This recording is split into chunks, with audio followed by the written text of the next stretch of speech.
Hi, I wanted to introduce Anouska Taylor. She is one of the graduates of our coach training program, and I wanted to really talk to Anouska to have her share her experience in how she incorporated deeper psychology into her work. She's a very unique person, and we're going to have a deep conversation about how important a voice is to your personal expression and how to bring out your true voice. So I want to introduce Anouska. She is an experienced London-based voice teacher, Jungian coach, and professional singer. She's been training clients for over a decade to find the full potential of their unique voice. Anouska offers transformational voice training for ambitious women who are ready to go to the next level in their business or career. They recognize the importance of their speaking voice to elevate their credibility, whether at industry events as a keynote speaker, in meetings and presentations with clients or prospective clients, media interviews, podcasts, and to motivate and inspire their team. Awesome. Anouska works privately with women around the world to help them find their most confident, powerful, and expressive speaking voice so they can make a bigger impact, influence, and persuade in their business or career. She combines 4 key areas in her training: physiology, vocal technique, paralinguistics, and Jungian psychology. Anouska is a faculty member for the Albright Academy in London, an organization that supports and trains female entrepreneurs, business owners, and freelancers, and is a member of the British Voice Association. Woo! Welcome, Anouska. That is a lot. You can see why I wanted to interview you, because you have such a unique way. You came to us because you have already been working with people on their voice. You're already a professional singer, and how you combined the life coaching in the Jungian style that we teach in our training to make your unique, not only unique voice, but your unique expression of how you do your business. And this is really what our training is all about. So I want to ask you a question. When you were doing voice training, why did you want to get training in psychology? What did you discover about the Jungian model that really drew you to the work? Well, I suppose I started the Jungian work initially for personal reasons. And as I started to become more aware of how incredibly powerful and deep it was, I realized that there were loads of very powerful ways I could integrate it into voice training, because the voice is part of our identity, our persona, which I think we're going to talk about at some point. Yes. And so it really made so much sense in why our voice is the way it is, why people struggle with speech, public speaking, all the fears, all the anxieties, all the vulnerabilities. It just made so much sense. It really allows people and women, because that's who I work with, to really untap the full potential of their voice, because they really understand what's driving their voice. And so when you were doing, let's just start with what were you doing before? What is your specialty? How are you different than someone who teaches someone how to do public speaking? So, someone who gets to move your hands and move your eyes and project. Yes. So in my experience of public speaking training, it very rarely includes any what I would call sort of technical voice work. It's normally about, think confident, talk to the back of the room. And it's more about presentation skills. It's more about eye contact, body language, how to prepare a speech, which is all really important, but there's very little in there normally about the actual instrument, the voice, and how does it work, and how do you actually effortlessly, powerfully create speech. And in fairness, I mean, we need all the stuff that you get in public speaking training, but there's just a huge element that's missing, which is the voice, which is the instrument we're using. And I do think it causes a lot of anxiety for people, because they don't understand this instrument that they have to then stand up and use for an hour, 2 hours, 50 minutes, whatever. And so part of my job is to educate women on their voice, teach them how it really functions. How do we actually create sound? And it's not something that we're taught. And functionally, what's going on, like the voice is in the middle of the throat, and how it's interconnected to the whole body. So you have to see it as a whole body process as well. So many components. So even people who do what you do, I mean, you went to training, they're really focused on the technical part and the projection and all those things that happen with the voice. But there's a psychology piece, which I think makes what you do so unique, besides all the other things that make you so unique. And let's talk a little bit about the persona of the voice and what is the true voice that people can access, because there's, a lot of people, when we teach in Jungian psychology, is people have a persona that they put out to the world that they're not even conscious that is kind of a false self, and how people get in touch with their true self on a psychological level. But it also comes in the form of voice. And I never thought of that until you brought that to my attention. So let's talk about that a little bit. Yeah, so the voice, it forms part of our identity, and that's the whole persona, really. It's what we identify with as being us. And so people get very attached to their voice, and particular accents obviously will tell someone where you're from. And so people do get very, very attached to their voice. What is really interesting to me, and through doing the Jungian work, is that we manipulate our voice to fit in the world.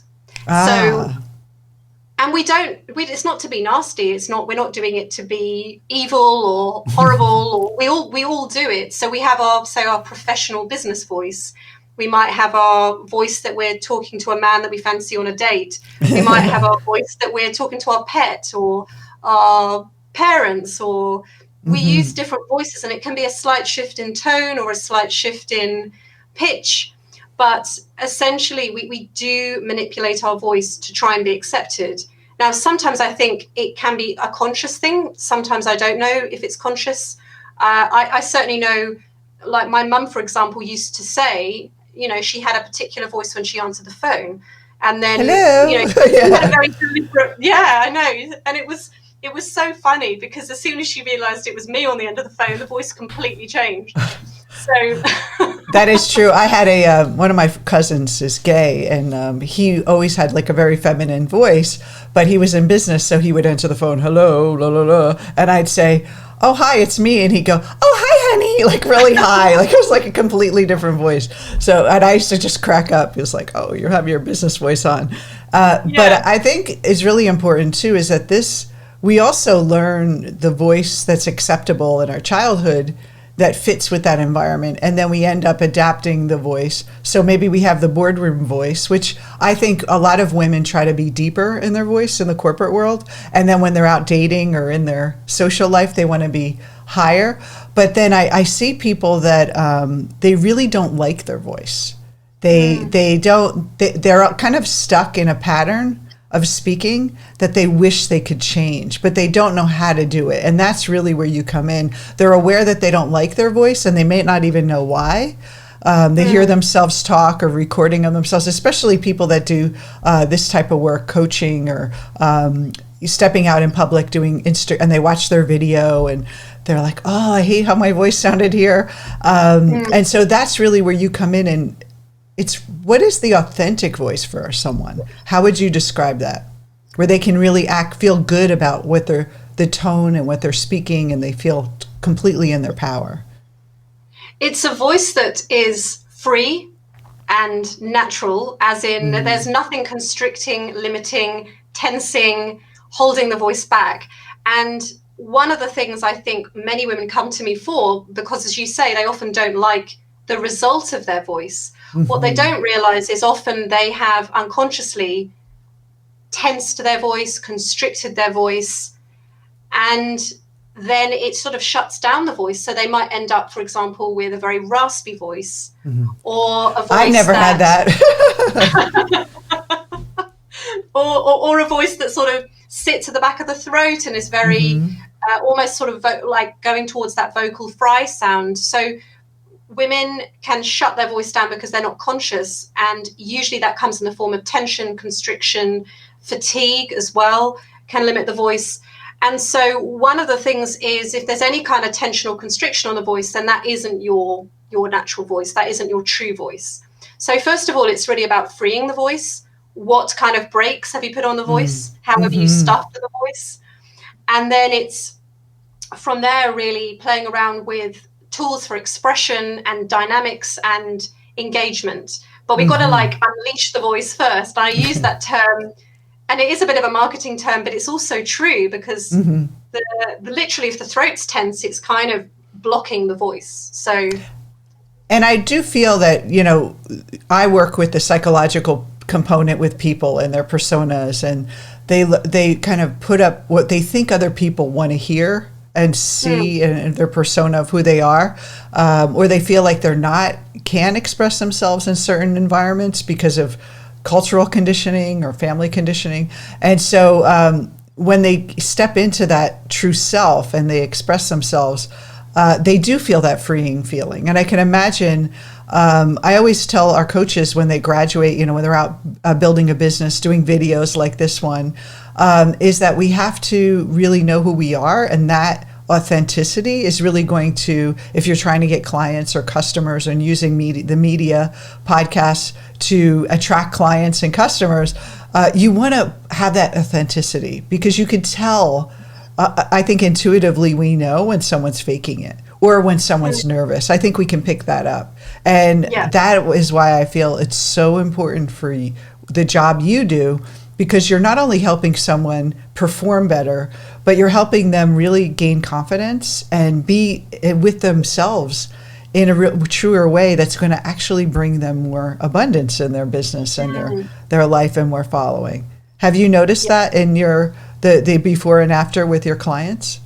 Absolutely. And it really, I mean, I don't use this word sort of, I don't like to use this word, but I do think working on the voice really brings more confidence to people when they step out.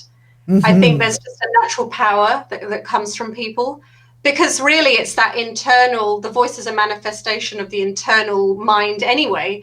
And so as that changes with your work, the voice starts to open up anyway, naturally. I think the problem is then when they do the work, they don't necessarily know then what to do with this instrument.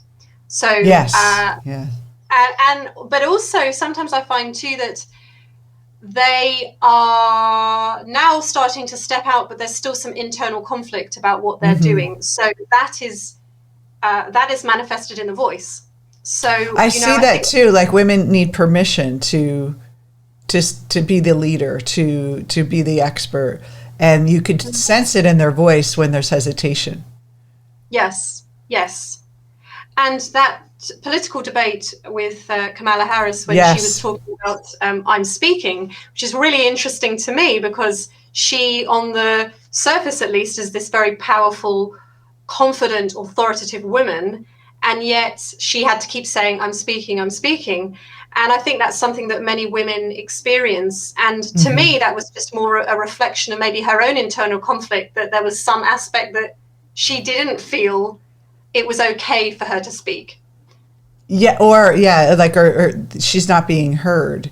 But I feel like she spoke to so many women who have been in boardrooms or in groups of men where the men aren't listening. And I was actually, one of my very first jobs, I was in a startup company for internet marketing company back in the 90s.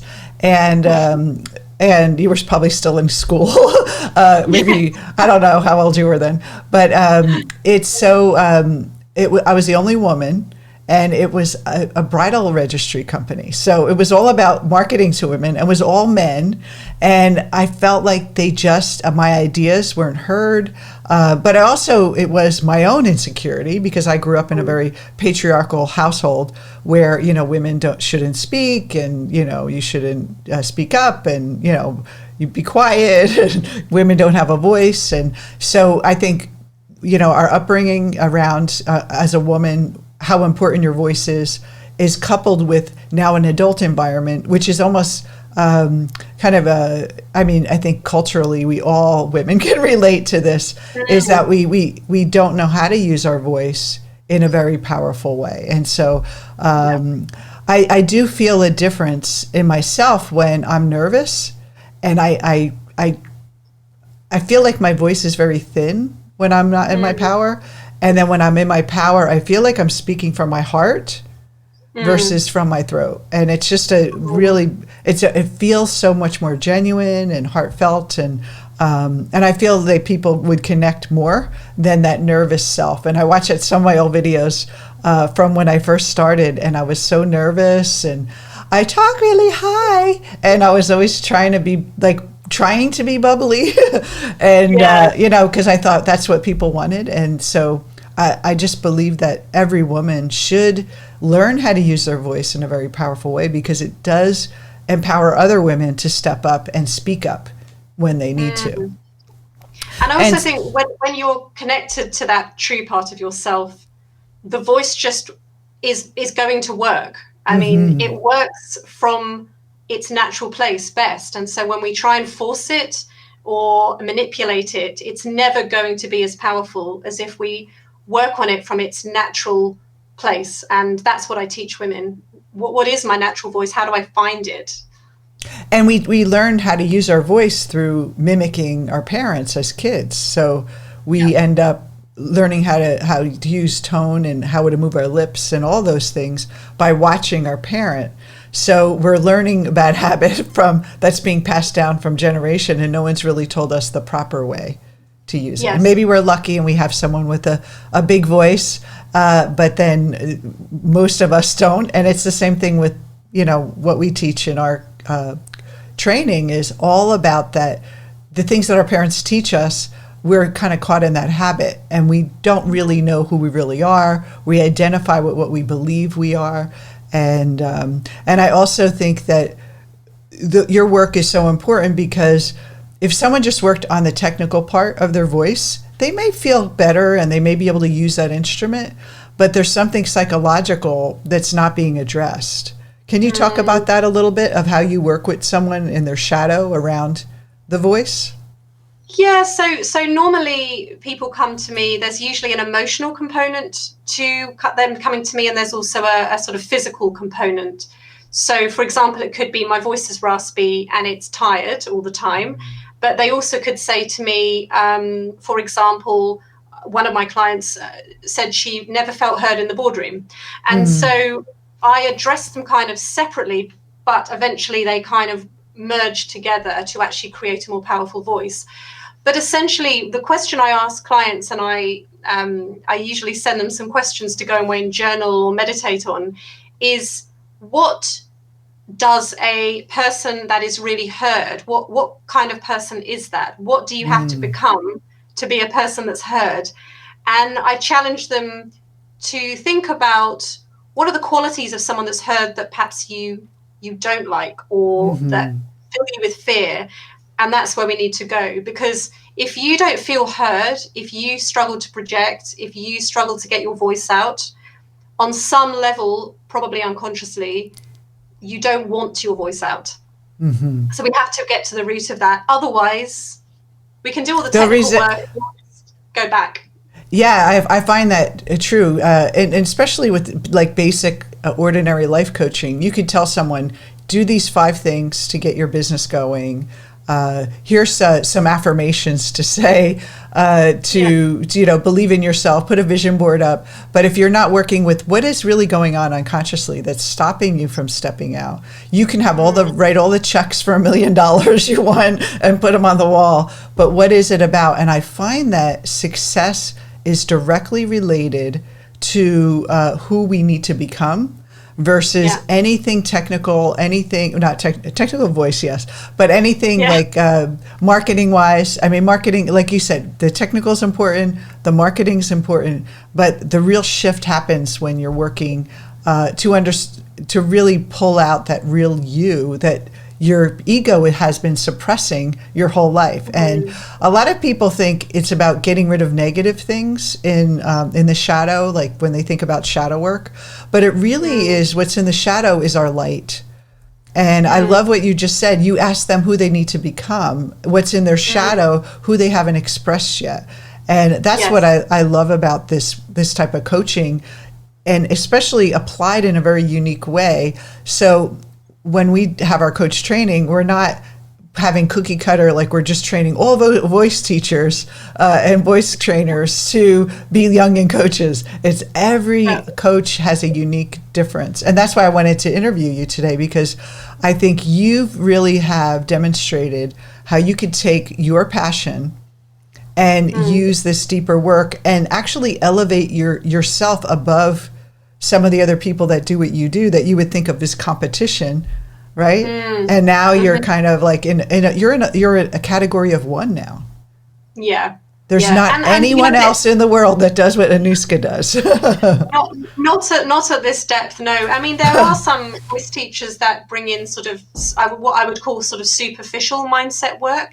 They might tell you to think positively before you go on stage, and and it would be more about limiting beliefs. Yeah. Which, if they're limiting beliefs, you already know them, in which case that's not what's the problem. That's not unconscious. You know that you're thinking negative. And I always say it's like rewiring the ego. But what we're doing is we're actually, I think, with life and voice is such a good metaphor, is that you have to get the ego out of your voice and allow that true self to come out. And that's really what you do. You teach them the mechanism, how to use the instrument, but also the heart and soul of who they are to use that instrument in a beautiful way. It's just like any musical instrument. Anyone can learn how to play an instrument, but if their soul isn't in it, you could tell when a musician is really, even singing technically. I know you're a singer as well, and you have an amazing voice, I have to say. Every time I hear you post a video, I'm like, wow, she's amazing. But you see, when people can sing technically perfect, but you don't feel it, like they're not like connecting to emotionally to the words. And so I guess the same thing would apply, the psychology with the voice. Yes.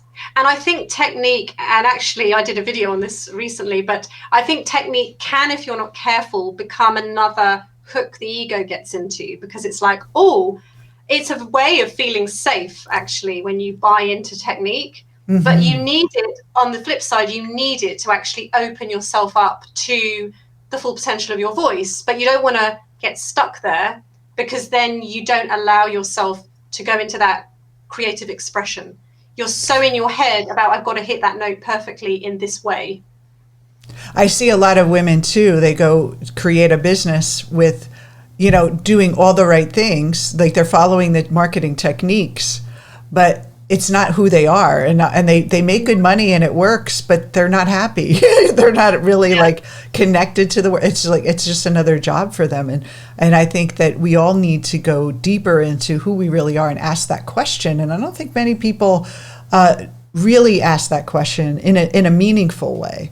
And so I want to ask you, what, there are many choices to do life coach training and work on the psychology piece. And like you said, a lot of voice teachers and trainers do the mindset work. What drew you to the Jungian coaching model?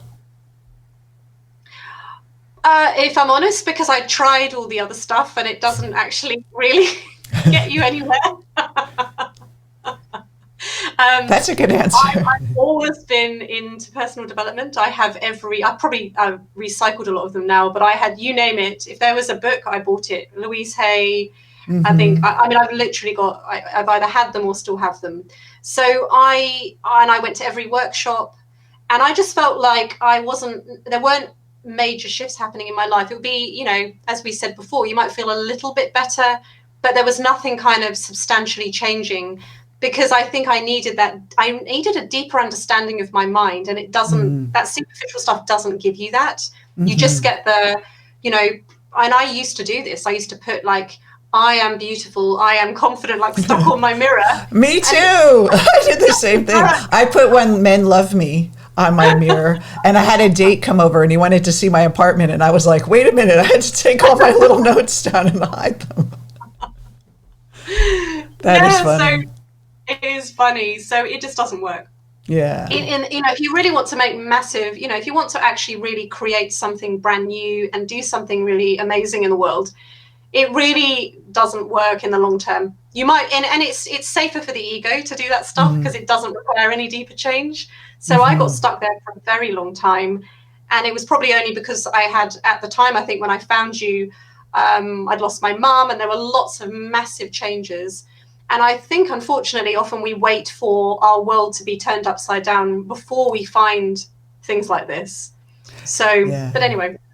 Well, I think that it's amazing too. Like, I mean, I feel like every client I talk to, we all have the same story. It's like we tried all this stuff and we can get it on an intellectual level, and there's only so much you can do with what you're conscious of. You can rearrange it, make it better, shine it up a little bit.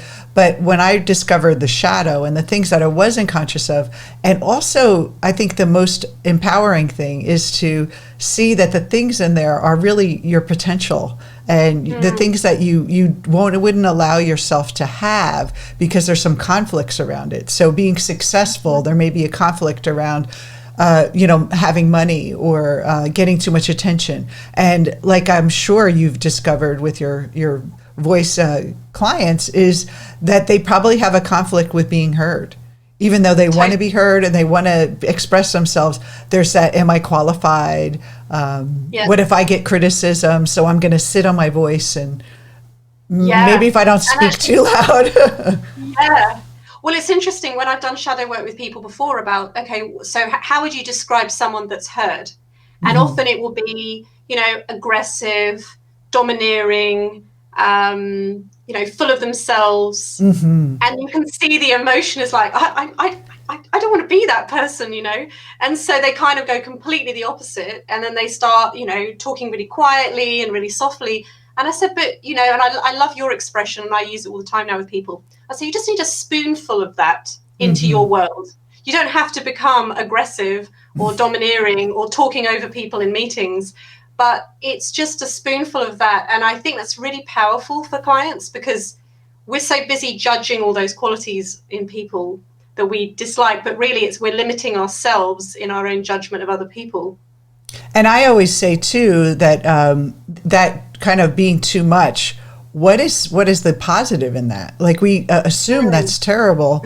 And so to like invite them to see what is really good about being a little more bold. Like, how can that be empowering versus a negative? And I love this, circling back to the Kamala Harris idea of I'm speaking, is that imagine that all women started to speak with their true voice. And I think what you do is so, so amazing for women. And I think that you're going to change so many people's lives in your work, that more than you have already done so far, and it's going to empower women. And I hope this video helps every woman that's listening to it ask themselves, am I speaking with my true voice? And if you're not sure, I have a suggestion for you. You can actually talk to Anouska. So you have an offer that you want to offer to the people listening to this video about a voice audit. Can you tell us a little bit about it? Yes. So firstly, I'd like to offer you a free voice care guide because I think everything starts from taking care of your voice and understanding how to take care of your voice. So that would be a free guide that you will get. And then you'll have an invite to speak to me for a free 20-minute voice audit. And I'll basically listen to you speak and I will help you to sort of unpack what is sort of holding you back. And it could be things that you're not even conscious of. It could be jaw tension, tongue tension, neck tension. All these things affect the voice. And so often we're not conscious of it. So I will really help you to unpack what is going on. And then you can go away with that. And hopefully that will, give you a little bit more insight into your voice and see if you want to sort of take the work further. But I think it would be, if nothing else, building a bit more awareness of your voice is always the start. And so the website is, your main website is AnouskaTaylor.com. They can go to? Okay. Just in case someone's listening to it and there's no link below, but I'm going to put the link below so people can find that voice care guide. And I encourage everyone to sign up. And then I have the last question I have for you is, those of you listening to this interview and thinking Anouska is so powerful and amazing and awesome, having this extra technique in Jungian coaching, what advice do you have for someone who's looking for a life coach training and about our program? And what would you tell them about our program that would have them understand what the difference is with others? Just one word or less. It's just so profound. I mean, I think you will understand yourself on a whole other level. It's not just, I think what's so powerful about the program particularly is you get a transformation as well as teaching clients to get a transformation. And so you step out and show up in your business in a whole other way. And in terms of how you put yourself out there, in terms of what you charge, in terms of, boundaries with clients and customers. And so I think it's a deep transformation, not only for you, but for your clients. And I think you can literally apply it to anything, because essentially whatever kind of coaching we do in the world, we're always dealing with a human being, yes. Probably.